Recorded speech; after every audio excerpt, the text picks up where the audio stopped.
يضلله فلا هادي له وأشهد أن لا إله إلا الله وأشهد أن محمدا عبده ورسوله أما بعد فقد قال الله تعالى في كلامه المجيد والفرقان الحميد فأعوذ بالله من الشيطان الرجيم بسم الله الرحمن الرحيم يا أيها الذين آمنوا كتب عليكم الصيام كما كتب على الذين من قبلكم لعلكم تتقون۔ تعریف و توصیف، حمد و ستائش، بزرگی اور کبریائی اس وحدہ لا شریک کے لیے جو یک و تنہا اس کائنات کا خالق و مالک ہے، اور اس کے بعد ان گنت بے شمار درود و سلام سب سے آخری نبی سید المرسلین، شافی محشر، ساقی کوثر، احمد مجتبیٰ محمد مصطفیٰ صلی اللہ علیہ وسلم کی ذات گرامی پر اللہم صلی علی محمد وعلی آل محمد کما صلیت علی ابراہیم وعلی آل ابراہیم انکا حمید مجید۔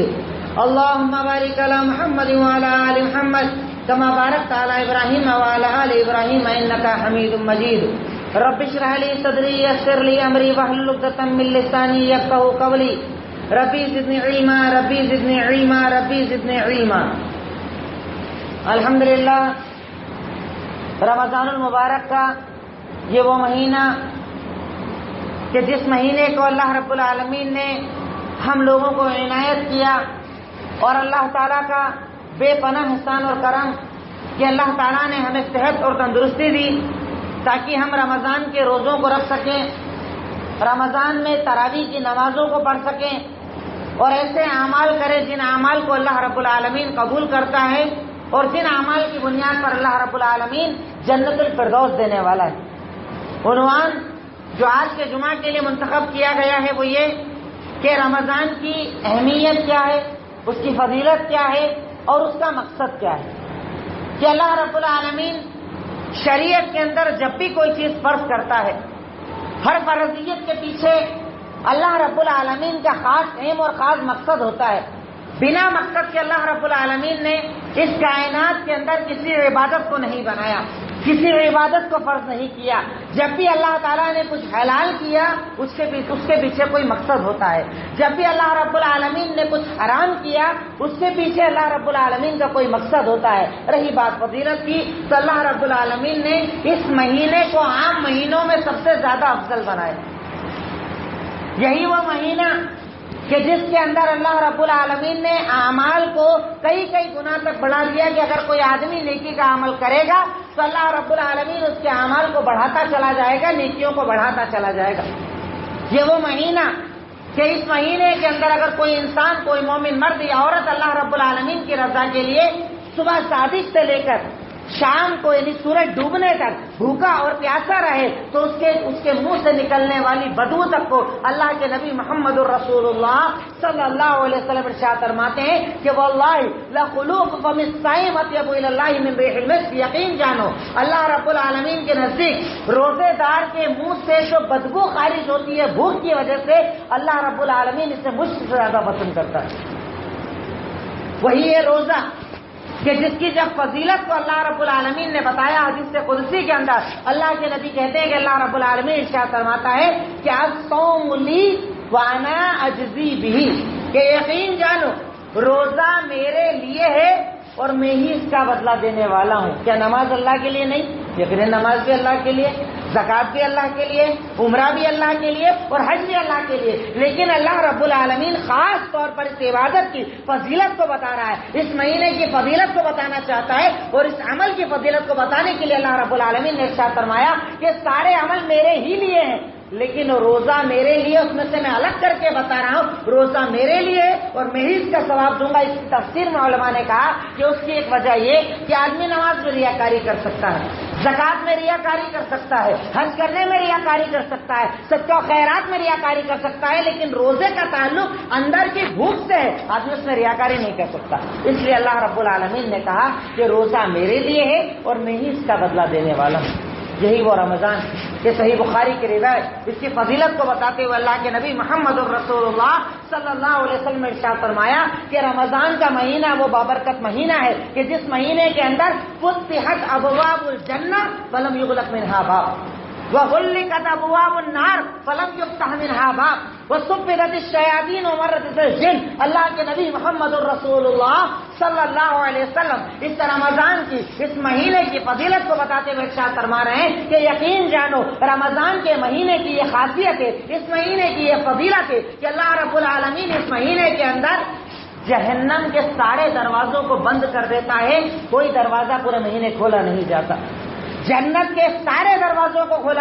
دیا جاتا ہے، کوئی دروازہ بند نہیں کیا جاتا۔ اور یہی وہ مہینہ کہ جس مہینے کے اندر اللہ رب العالمین سرکش شیاطین کو قید بھی کر دیتا ہے تاکہ مومن عمل میں آگے بڑھ سکے۔ وہ شیطان جو اسے بہکاتا ہے، وہ شیطان جو اسے عبادتوں سے دور کرتا ہے، وہ شیطان جو اس نیکیوں کے راستوں میں روڑا بنتا ہے، اللہ رب العالمین اسے قید کر دیتا ہے تاکہ نیکی کے کام میں انسان آگے بڑھے، برائی کے کام میں انسان پیچھے چل جائے۔ رمضان کے مہینے کی یہ فضیلت کہ اللہ کے نبی محمد الرسول اللہ صلی اللہ علیہ وسلم نے ارشاد فرمایا کہ اذا کانت، جب رمضان کا مہینہ شروع ہوتا ہے، اس مہینے کی یہ خاصیت ہے کہ اللہ رب العالمین کی طرف سے فرشتے نازل ہوتے ہیں اور دعا کرتے ہیں، کہتے ہیں یا باغی الخیر اقبل یا باغی الشر اقصر، اے نیکیوں کے کرنے والے آ گیا، کم جتنی تو رمضان کے پہلے کرتا تھا اسے اور زیادہ بڑھا لے، نماز فرض پڑھتا تھا اب نفل پڑھنے والا بن جا، زکات دیتا تھا اب صدقہ و خیرات کرنے والا بن جا، یعنی جو بھی عمل تو رمضان کے پہلے نیکی کے کرتا تھا اس کو اور زیادہ آگے بڑھا۔ اور اے برائی کے کرنے والے، اے گناہ کے کرنے والے، اے خطاؤں کے کرنے والے،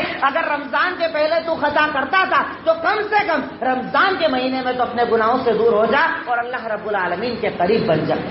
یہ وہ روزہ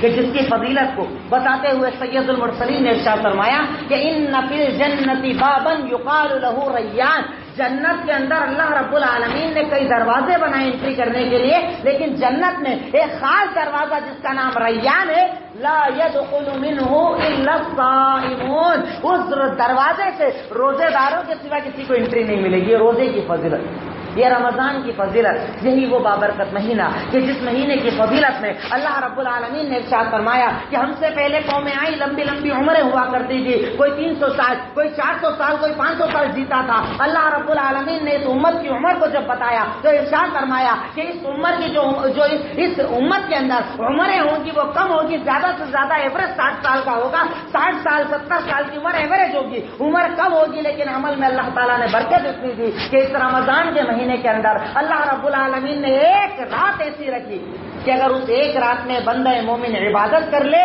تو وہ 1000 مہینے کی عبادت سے زیادہ بہتر ہے، جسے ہم لیلۃ القدر کہتے ہیں، جس کے بارے میں سید المرسلین نے ارشاد فرمایا تحروا لیلۃ القدر فی الوتر الاواخر من شہر رمضان، کہ تم لوگ رمضان کے مہینے کے آخری عشرے کی وتر راتوں کے اندر یعنی 21، 23، 25، 27 اور 29 ان راتوں کے اندر لیلۃ القدر کو تلاش کرو، وہ رات کہ جس میں اگر انسان نے عبادت کر لی، قرآن پڑھ لیا، نفل نماز پڑھ لی، اللہ تعالیٰ کو راضی کر لیا تو وہ ایک رات کی عبادت 1000 مہینوں سے بہتر ہے۔ یعنی ہم سے پہلے امتیں آئیں، ساری زندگی عبادت کر کے وہ جس عبادت کے مقام پر پہنچے گی، امت محمدیہ ایک رات کی عبادت میں اس مقام کو انشاءاللہ پہنچ سکتا ہے۔ اللہ تعالیٰ نے یہ فضیلت، یہ مقام، یہ مرتبہ امت محمدیہ کو دیا۔ سوچو بدبخت ہے وہ انسان، بخیل ہے وہ انسان، پریشان حال ہے وہ انسان، اللہ کا عذاب ہے اس انسان کے اوپر یہ اتنی فضیلت والی رات کے آنے کے بعد بھی وہ سوتا رہے اور عبادت نہ کر سکے۔ کہ اس رات کی فضیلت کو بتاتے ہوئے اللہ رب العالمین قرآن میں کہتا ہے انا انزلناہ فی لیلۃ القدر،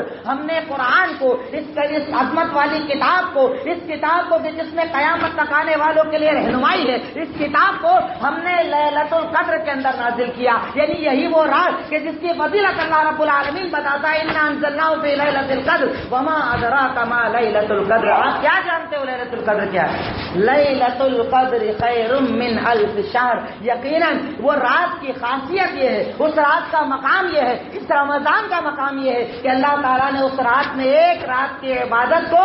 1000 مہینے کی عبادت سے زیادہ افضل بنا دیا ہے. اللہ اکبر. اس امت کو اللہ تعالیٰ کا کتنا شکریہ ادا کرنا چاہیے, کتنا ہمیں رات دن سوتے جاگتے ہر وقت یہ کہتے رہنا چاہیے الحمدللہ, اے اللہ تیرا شکر, تیرا احسان ہم ادا نہیں کر سکتے کہ تو نے ہمیں امت محمدیہ میں سے بنایا. اگر اس امت میں نہ بناتا, پہلی امتوں میں بناتا, ہم عبادتیں کر کر کے ان کے مقام کو نہیں پہنچ سکتے جو مقام تو نے امت محمدیہ کو عطا کیا. تو یقیناً اس رمضان کی جب یہ فضیلت, اس رات کی جب یہ فضیلت, تو مومن کو ابھی تو ابتدا ہوئی ہے, شروعات ہوئی ہے, ہمیں اپنے آپ کو تیار کرنا چاہیے کہ انشاءاللہ اللہ تعالیٰ آخری جب وقت رمضان کا آنے لگے گا میں اپنی محنتوں کو اور زیادہ بڑھاؤں گا. اب ایک مسئلہ یہ بھی ہوتا ہے, اس کو ذکر کرتے ہوئے آگے بڑھوں گا. کئی لوگ رات جاگنے کا مطلب کیا سمجھتے ہیں, تراویح پڑھ لی, تراویح کے بعد تھوڑا بہت ادھر ادھر گھوم لیے, ہوٹل چلے گئے, پتا چلا رات کی 1-1:30 بج گئی, عبادت کر لی. ارے رات کی شروعات ہوتی ہے مغرب سے فجر تک,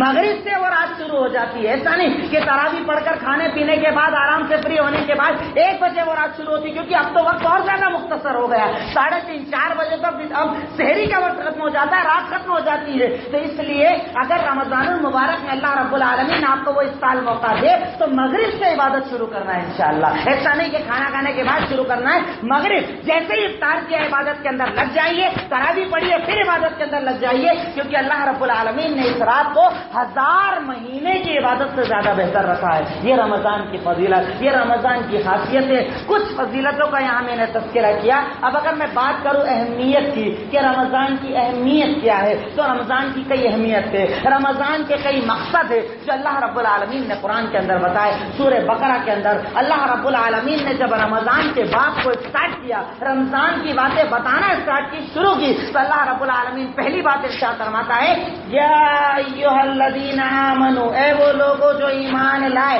اللہ تعالیٰ یہاں پر منافقوں سے بات نہیں کر رہا, کافروں سے بات نہیں کر رہا, عام لوگوں سے بات نہیں کر رہا. اللہ تعالیٰ اپنی سب سے اسپیشل مخلوقات مومنوں سے بات چیت کر رہا. اللہ تعالیٰ مومنوں کو کہتا ہے, مومنوں سنو, ہم نے تم پر روزوں کو فرض کیا جیسے تم سے پہلی امتوں پر بھی روزوں کو فرض کیا, اور اس روزے کی فرضیت کا مقصد یہ بتایا گیا لعلکم تتقون, تاکہ تم متقی بن جاؤ. اور متقی بننے کے لیے آپ رمضان کے بارے میں صرف اتنا جان لیں کہ رمضان کو عربی میں روزے کو کیا کہا جاتا ہے, صوم. صوم کا مطلب کیا ہوتا ہے, آپ ڈکشنری کے اندر کھول کر دیکھیے, صام یصوم صومن, صام یصوم صومن, اس صوم لفظ کا مطلب کیا ہوتا ہے. صوم کو ڈکشنری میں کہا جاتا ہے رکنا, کسی بھی چیز سے رکنے کا نام ہوتا ہے صوم. اور تشریح کے اندر, شریعت کے اندر کہا جاتا ہے کہ صبح صادق سے لے کر سورج کے ڈوبنے تک ایک بندہ مومن اللہ تعالیٰ کی رضا کے لیے کھانے پینے اور شہوتوں سے رک جائے, اس کا نام روزہ ہے. لیکن روزہ عربی میں اللہ رب العالمین نے جب یہ ورڈ دیا, اس ورڈ کا مقصد ہوتا ہے رکنا.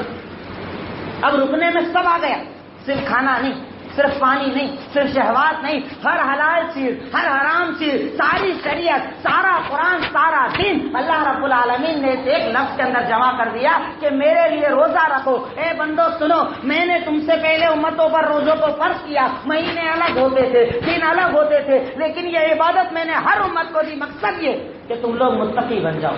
تمہارے دلوں کے اندر میرا ڈر پیدا ہو جائے. تو روزے کا مقصد, اس رمضان کا مقصد, اس عبادت کا مقصد, اس بھوکے پیاسے رہنے کا مقصد اور مقصد بتانے کی وجہ یہ ہے کہ اگر آپ کسی بھی کام کو بلا مقصد کے کرو گے تو نتیجہ حاصل نہیں ہوگا. اگر آپ مقصد ہی کو نہ جانے, اللہ تعالیٰ ہر چیز کا مقصد بتاتا ہے, ہر عبادت کا مقصد بتاتا ہے. اگر آپ عبادتوں کے مقصدوں کو نہ جانیں تو کہیں ایسا نہ ہو کہ آپ عبادت کرتے بھی رہیں اور عبادت کا ثواب بھی حاصل نہ ہو. اللہ کے نبی محمد الرسول اللہ صلی اللہ علیہ وسلم ارشاد فرماتے ہیں کہ کم من صائم لیس من صیامہ الا الجوع وکم من قائم لیس من قیامہ الا السحر. کل روز قیامت کئی لوگ ایسے آئیں گے اللہ کے حضور میں, کئی لوگ ایسے آئیں گے اللہ تعالیٰ کے سامنے جب فیصلے کا وقت ہوگا, اعمال ناموں کو کھولا جائے گا. رب العالمین کے سامنے کئی لوگ ایسے آئیں گے کہ روزے رکھ کے بھوک کے سوا انہیں کچھ حاصل نہ ہوا ہوگا. اللہ کیا کہے گا, اللہ 30 سال روزے رکھ کر آیا ہوں, بولے 30 سال بھوکا رہ کر آیا. اللہ 20 سال روزے رکھ کر آیا, 30 سال بھوکا رہ کر آیا. اور خاص طور سے ہمارا جو یہ وقت تقریباً جو پچھلے 2 سالوں سے شروع ہوا اور آگے تقریباً 7 سالوں تک چلنے والا ہے, شدت کی گرمی کا وقت, جو مومنوں کے امتحان کا وقت ہے. اس وقت کے اندر آپ دیکھتے ہوں گے, میں نے بھی دیکھا کئی نوجوان روزے چھوڑ کر گھوم رہے ہیں. ارے مولانا پیاس برداشت نہیں ہوتی, ارے مولانا نہیں رکھ پاتے. ارے یہی تو امتحان ہے, یہی تو ایمان ہے. کیا سمجھتے ہو کہ جنت میں کھائے پیے, باقاعدہ تراویح کے بعد ہوٹلوں پر کھانا کھایا, تراویح کے پہلے اچھی طرح گھر میں افطار کیا, روزہ رکھا نہ رکھا, جیسا چاہا حرام کاری کی, اور اللہ جنت دے دے گا؟ رب العالمین کہتا ہے ہم حسبتم ان تدخلوا الجنہ ولما یاتکم مثل الذین خلوا من قبلکم مستهم الباساء والضراء وزلزلوا, کیا تم سمجھتے ہو کہ جنت میں آسانی سے چلے جاؤ گے؟ رب نے جنت دی اس امت کو کہ جس کی جان پر تکلیف آئی, جس کے مال پر تکلیف آئی, اتنا ہلایا گیا, اتنے زلزلے دیے گئے, اتنے عذاب دیے گئے کہ نبیوں نے پوچھ لیا اللہ تیری مدد کب آئے گی, اللہ مدد کب آئے گی؟ کھڑے آروں سے چیر دیا گیا ہمارا رب اللہ, آروں سے لوہے کے ناخونوں سے ان کے جسم کی چمڑیوں کا نکال دیا گیا, کہا ہمارا رب اللہ. انہیں آگ میں زندہ ڈال دیا گیا, کہا ہمارا رب اللہ. اور ذرا سی گرمی اور ہمارے نوجوان روزہ چھوڑ دیتے. طاقت نہیں ہے صاحب روزہ رکھنے کی, طاقت نہیں, تیرے اندر ایمان نہیں. طاقت سے اس کا تعلق نہیں, اس کا تعلق ایمان سے ہے. ورنہ پوچھ, کئی نوجوان ایسے ہیں, ارے بچے ایسے ہیں, 12-13 سال کے بچے ہیں جو ریگولر روزے رکھ رہے ہیں, کیونکہ ان کے دلوں کے اندر ایمان پایا جاتا ہے, ان کے دلوں میں اللہ کا خوف ہے. وہ لعلکم تتقون کا مطلب سمجھتے ہیں کہ میرا رب پکڑ کرنے والا ہے, میرے رب نے رمضان کے روزوں کو فرض کیا ہے, اگر میں بلا عذر کے روزے کو چھوڑوں گا اللہ کی نظر میں کافر ہو جاؤں. مولوی صاحب جانے نہ جانے, عالی صاحب جانے نہ جانے, پڑوسی جانے نہ جانے, رشتے دار جانے نہ جانے, اللہ تیری رضا کے لیے اگر یہ پیٹ بھوکا ہے تو اس کا مقصد لعلکم تتقون, میں اپنے دل کے اندر, اپنے جسم کے اندر, اپنے دماغ اور اپنے جسم کے ہر حصے کے اندر تیرے ڈر کو پیدا کرنا چاہتا ہوں, تیرے خوف کو پیدا کرنا چاہتا ہوں کہ اللہ دیکھ تیری رضا کے لیے جب میں حلال کھانا چھوڑ سکتا ہوں, پانی چھوڑ سکتا ہوں, اپنی حلال بیوی کو چھوڑ سکتا ہوں, تو اللہ تیری رضا کے لیے میں زناکاری چھوڑ سکتا ہوں, اللہ تیری رضا کے لیے میں حرام مال کمانا چھوڑ سکتا ہوں, اللہ تیری رضا کے لیے میں حرام چیز سے دور ہو سکتا ہوں. کیوں؟ کیونکہ جب حلال چھوڑ سکتا تو حرام چھوڑنا بڑا آسان ہے. لعلکم تتقون. آج ہمارے نوجوان اس روزے کے مقصد کو نہیں سمجھتے. تعجب ہوتا ہے, میں بھی یہ سوچتا تھا رمضان شروع ہونے کے پہلے 2-4 دن مجھے بھی ایسی چیز محسوس ہوئی, میں نے بھی سوچا کہ ہاں صحیح بات ہے, اگر کوئی آدمی یقیناً دیکھے تو اتنی شدت کے اندر روزہ رکھنا بڑا مشکل ہوگا. میں تعریف کے مقصد سے نہیں, ایک مثال کے مقصد سے دے رہا ہوں کہ میرے گھر کے اندر چھوٹے بھائی کا بچہ 7 سال کا, میرے بچے 13-13 سال کے, پہلے دن سے ابھی تک کنٹینیو روزہ رکھ رہے ہیں, اور میں نے دن بھر ان کے اوپر غور کیا, وہی ایکٹیویٹیز, وہی کام کرنا, وہی سارے کام کرنا, لیکن میں نے یہ نہیں دیکھا کہ انہوں نے کہا وہ روزہ نہیں رکھ پائیں گے, گرمی بہت ہے, کل نہیں رکھیں گے. کیوں؟ کیونکہ دنوں کے اندر ایمان ہے. ان کو یہ پتا ہے کہ اللہ تعالیٰ نے ہم پر فرض کیا ہے, اور اگر ابھی سے اس کی تربیت نہیں کریں گے تو آگے کیسے روزہ رکھیں گے. وہ خود روزہ رکھنے لگ گئے, کہنا بھی نہیں پڑا کہ آپ روزہ رکھو. تب میں نے جانا کہ اس کا تعلق پیٹ اور بھوک اور گرمی سے نہیں, اس کا تعلق ایمان سے ہوتا ہے, اس کا تعلق اللہ تعالیٰ پر یقین سے ہوتا ہے, اس کا تعلق رب العالمین پر توکل سے ہوتا ہے. اور ایک اور چیز, ایک تو ہوئی روزے نہ رکھنے والے, ان کے لیے معاملہ, اور ایک روزہ رکھ کر بھی روزہ نہ رکھنے والے, روزہ رکھ کر بھی روزہ نہ رکھنے والے. کہ روزہ تو رکھ رہے ہیں, جو میں نے حدیث کے اندر کا, حدیث میں اللہ کے نبی کا فرمان کہ کتنے ہی روزے دار ایسے ہوں گے کہ روزہ تو رکھیں گے, لیکن اللہ تعالیٰ کہے گا تجھے بھوکا رہ کر آیا 30 سال, 40 سال بھوکا رہ کر آیا, 50 سال بھوکا رہ کر آیا. وہ کون لوگ کہ جنہوں نے لعلکم تتقون کے مقصد کو نہیں جانا ہوگا کہ اللہ تعالیٰ اصل میں اس ایک مہینے کہ جب چاند دکھا رمضان کا تب سے لے کر جب چاند دکھا شوال کا تب تک میں روزانہ صبح سورج اگنے سے لے کر شام کو سورج ڈوبنے تک اگر اللہ کی رضا کے لیے بھوکا ہوں تو اس کا مقصد کیا ہے؟